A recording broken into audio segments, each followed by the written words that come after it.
Baik, terima kasih.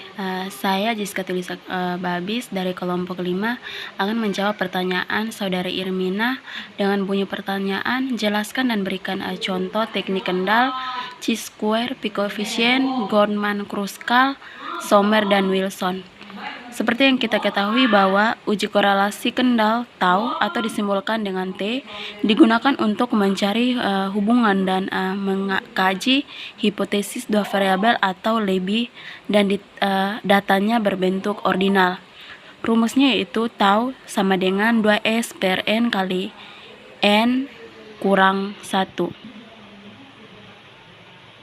Diketahui tau sama dengan koefisien korelasi kendal tau besarnya antara min 1 sampai dengan 1, S sama dengan selisih dari jumlah cokordan dan jumlah diskordan, N sama dengan banyaknya sampel.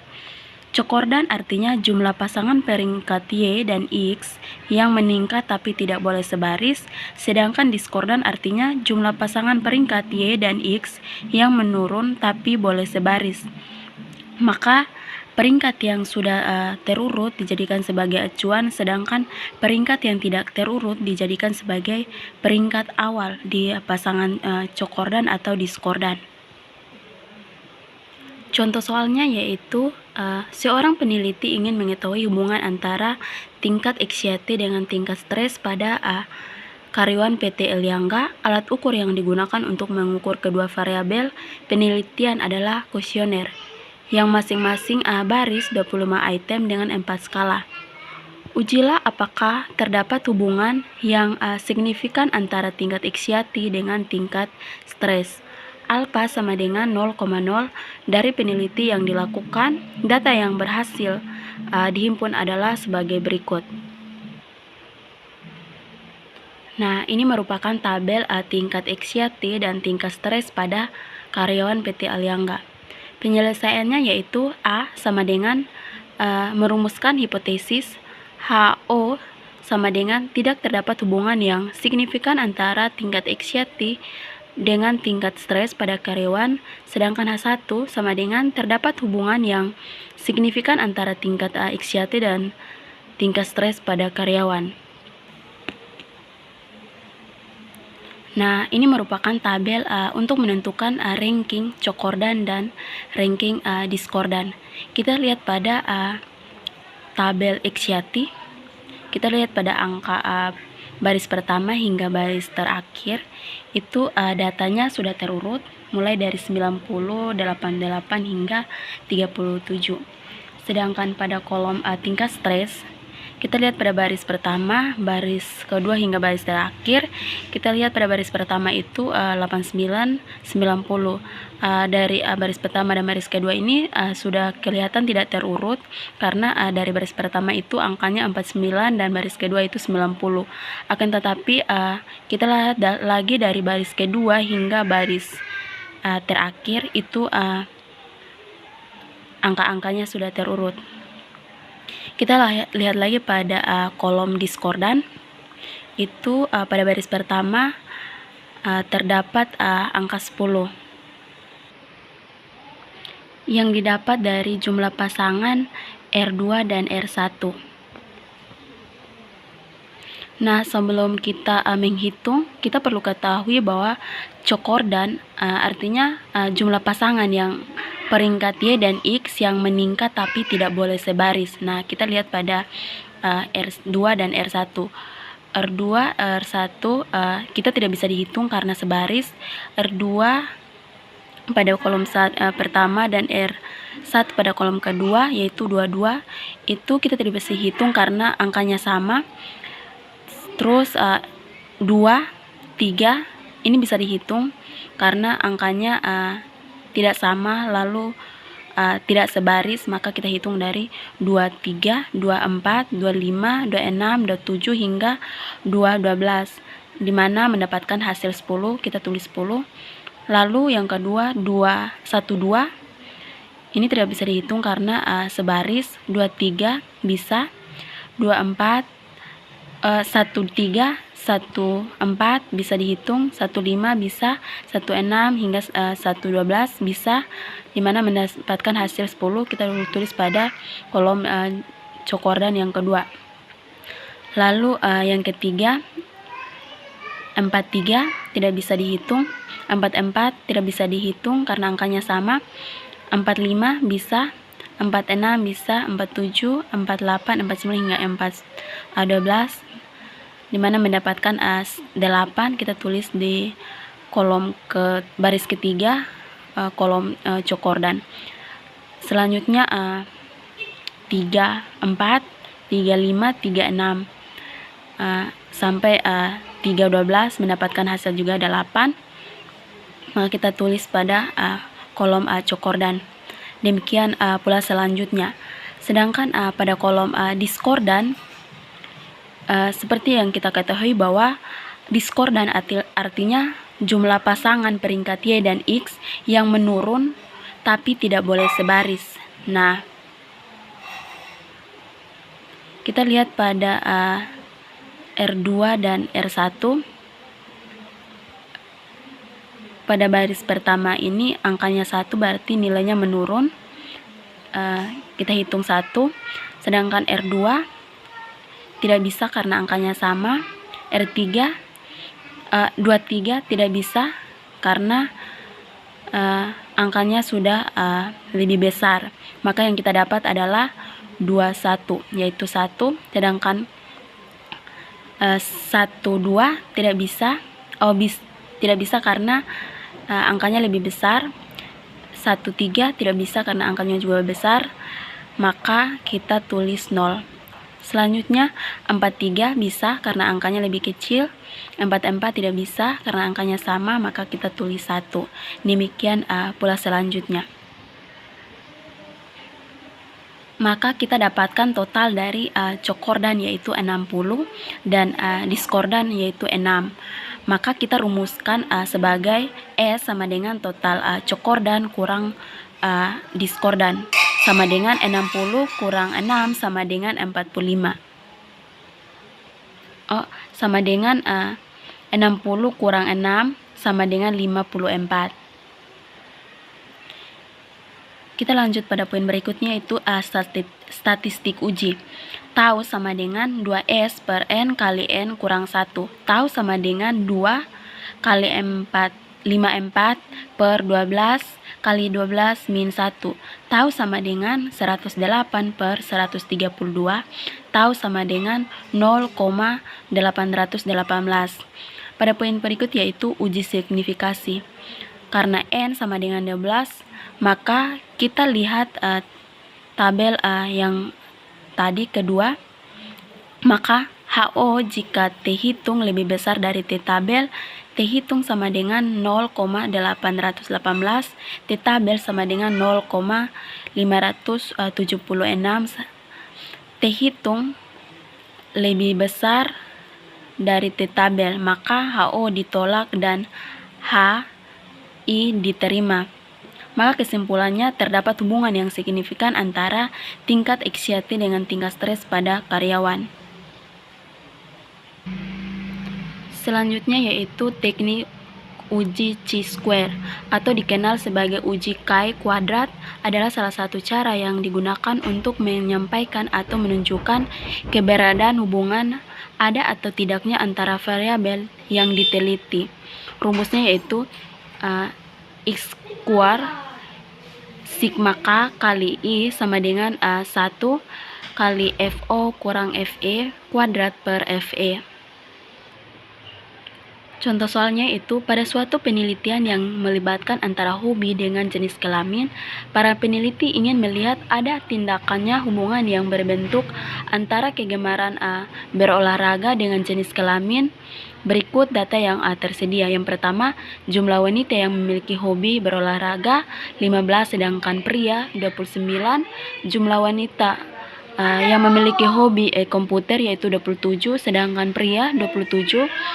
Selanjutnya jumlah wanita yang memiliki hobi berkebun 17, sedangkan pria 37.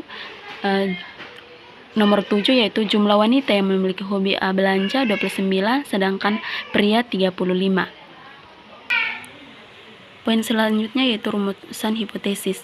Hipotesis HA dan HO, apabila X sama dengan 0, maka tidak ada hubungan yang kuat. antara kegemaran dengan jenis kelamin, sedangkan jika X tidak sama dengan 0, maka ada hubungan yang kuat antara kegemaran dengan jenis kelamin. Nah, ini merupakan tabel hobi antara jenis kelamin. Maka poin selanjutnya itu hitung nilai frekuensi yang diinginkan, dapat disimbolkan sebagai V. Maka bagian A yaitu hitung nilai V pada setiap selnya dengan rumus V sama dengan total baris kali total kolom per total keseluruhan. Maka pada poin yang berikut yaitu nilai V pada sel pertama yaitu 128 kali 54 per 216 sama dengan 32. Pada sel kedua yaitu 88 kali 54 per 216 sama dengan 22. Demikian pada sel ketiga dan sel ke-8. Poin selanjutnya itu nilai chi-square, di mana chi-square sama dengan sigma K kali I sama dengan 1 kali FO kurang FE kuadrat per FE. Sigma I chi-square sama dengan 37 kurang 32 kuadrat per 27 tambah dengan 17 kurang 22 kuadrat per 17 tambah 27 kurang 32 kuadrat per 27. Demikian sel ketiga, sel 4, sel kelima hingga sel ke-8. Maka mendapatkan hasil chi-square sama dengan 5,47. Poin selanjutnya itu jawaban nilai DF. Dari tabel kontigasi di atas kita dapat menghitung nilai DF atau KB dengan perhitungan sebagai berikut, yaitu jumlah baris tabel kontigasi R sama dengan 2, sedangkan jumlah kolom tabel kontigasi C sama dengan 4. Maka DF sama dengan R kurang 1 kali C kurang 1, DF sama dengan 2 kurang 1 kali 4 kurang 1, DF sama dengan 1 kali 3, DF sama dengan 3. Maka dari tabel chi-square kali DF bagi A berarti chi-square kali 3,0,5 diperoleh 7,815. Dengan menggunakan rumus Arca penolakan, maka tolak HO jika chi-square hitung lebih besar dari X kuadrat tabel X2 hitung bagi X2 tabel sama dengan 5,47 bagi 7,815. Maka chi-square hitung lebih kecil dari X kuadrat tabel, maka HO diterima dan HI ditolak. Artinya berdasarkan data yang diperoleh di atas, perbedaan tidak signifikan. Maka dengan kata lain dapat disimpulkan dengan hasil uji chi-square tidak ada hubungan antara jenis kelamin dengan hobi masing-masing orang. Baik, teknik yang selanjutnya itu teknik Pi koefisien.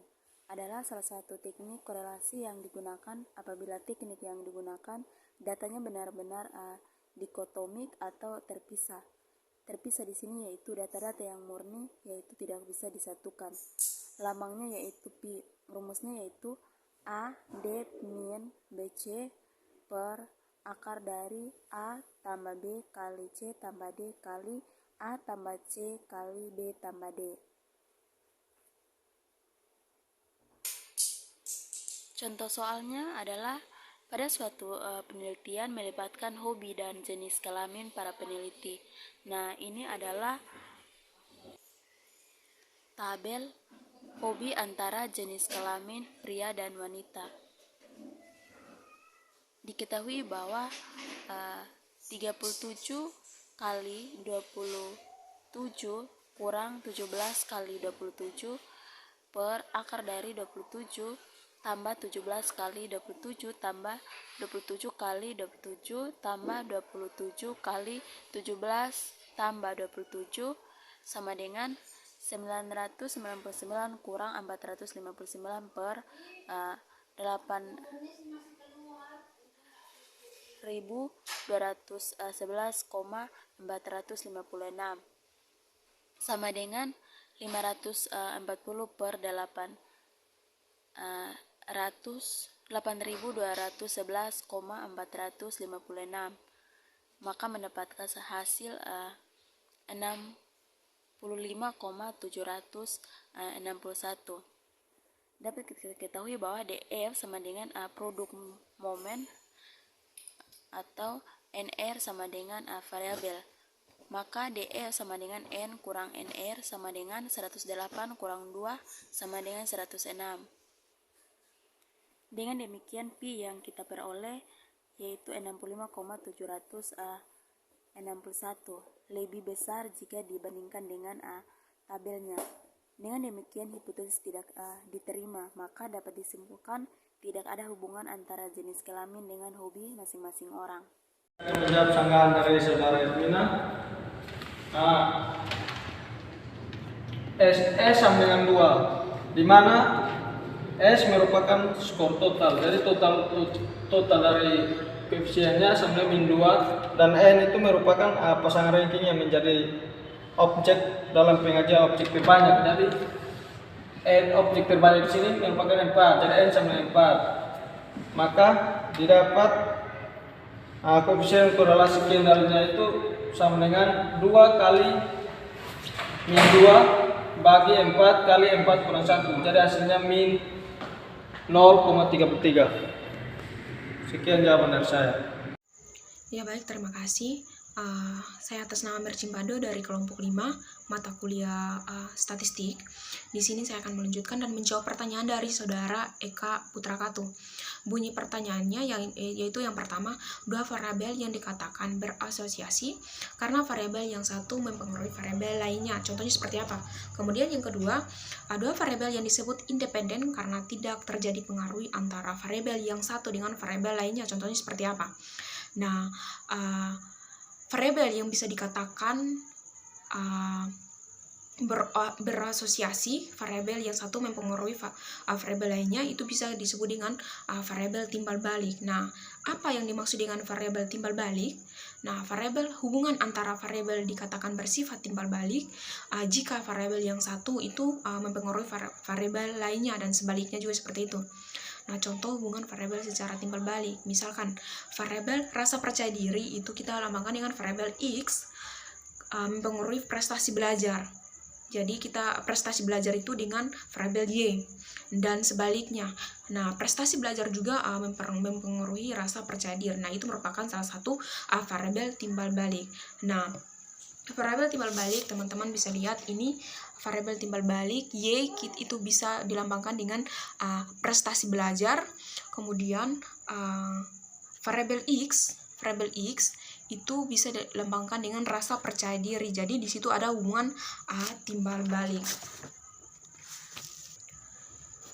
Soal yang kedua yaitu dua variabel yang disebut independen karena tidak terjadi pengaruh antara variabel yang satu dengan variabel lainnya. Contohnya seperti apa? Nah, variabel independen ini atau variabel terikat adalah variabel yang dipengaruhi atau yang menjadi akibat karena adanya variabel bebas. Nah, contoh misalkan independen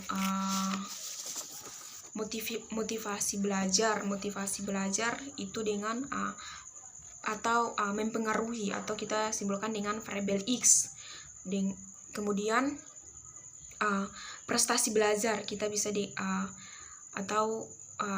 dipengaruhi, itu kita bisa simpulkan dengan variabel Y. Contohnya seperti itu. Mungkin dari saya sekian, terima kasih. Baik, terima kasih. Saya akan menjawab pertanyaan saudara Cindy dengan bunyi pertanyaan, apakah untuk mengetahui kekuatan hubungan antara dua variabel hanya dilihat dari besarnya nilai koefisien korelasi antara dua variabel? Ya, menurut kelompok kami ya, dimana untuk mengetahui kekuatan antara dua variabel ini kita dapat melihat pada nilai korelasi R yang mana berkisar antara 1 sampai dengan min 1, atau nilai semakin mendekati 1 sampai dengan min 1, berarti hubungan antara dua variabel itu semakin kuat. Sebaliknya, nilai mendekati 0, berarti hubungan antara dua variabel itu semakin lemah. Kita dapat melihat pada contoh makalah kami pada tabel hasil analisis korelasi. Nah, kita dapat melihat pada tabel ini, di mana pada kolom 1 itu mendapat hasil min 0,22.195. Nah, sebelum itu kita dapat melihat pendapat Sugiono 2007, di mana berpedoman untuk memberikan interpretasi koefisien korelasi adalah 0,00 sampai dengan 0,199 untuk sangat rendah, sedangkan 0,20 sampai dengan 0,399 itu untuk rendah. Selanjutnya 0,40 sampai dengan 0,599 untuk sedang, sedangkan 0,60 sampai dengan 0,799 untuk kuat, dan 0,80 sampai dengan 1,00 itu sangat kuat. Jadi berdasarkan keterangan ini, kita dapat simpulkan bahwa korelasi antara jumlah penduduk miskin dengan luas daerah itu memiliki hubungan yang sangat rendah, yaitu 0,222195. Pertanyaan dari saudara sini, di mana dengan bunyi pertanyaan, apakah untuk mengetahui kekuatan hubungan antara dua variabel hanya dilihat dari besarnya nilai koefisien korelasi antara dua variabel tersebut? Menurut saya ya, karena untuk mengetahui kekuatan hubungan antar dua variabel hanya dilihat dari besarnya nilai koefisien korelasi antar dua variabel tersebut. Karena di mana koefisien korelasi merupakan nilai yang menunjukkan kuat atau tidak hubungan linear antar variabel. Nah, di mana koefisien korelasi ini dilambangkan dengan huruf R, di mana nilai R bervariasi di rentang min 1 sampai positif 1.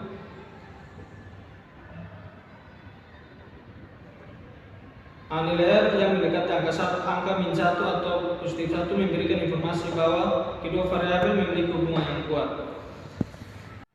Baik, di sini saya akan menambahkan jawaban saya mengenai pertanyaan dari saudari Cindy, yaitu apakah untuk mengetahui kekuatan hubungan antara dua variabel hanya dilihat dari besarnya nilai koefisien korelasi antara dua variabel tersebut? Jawabannya iya, karena kita ketahui sendiri bahwa pengertian dari koefisien korelasi adalah salah satu metode dalam teknik analisis korelasi yang bertujuan untuk mendapatkan nilai antara dua variabel. Nah, di mana hasilnya itu dapat memperlihatkan kekuatan hubungan, signifikansi hubungan, dan juga arah hubungan. Jadi menurut saya ya, karena kita lihat saja dari tujuan dari koefisien korelasi itu untuk mendapatkan nilai antara dua variabel, di mana hasilnya itu dapat memperlihatkan kekuatan hubungan, signifikansi hubungan, dan juga arah hubungan. Terima kasih.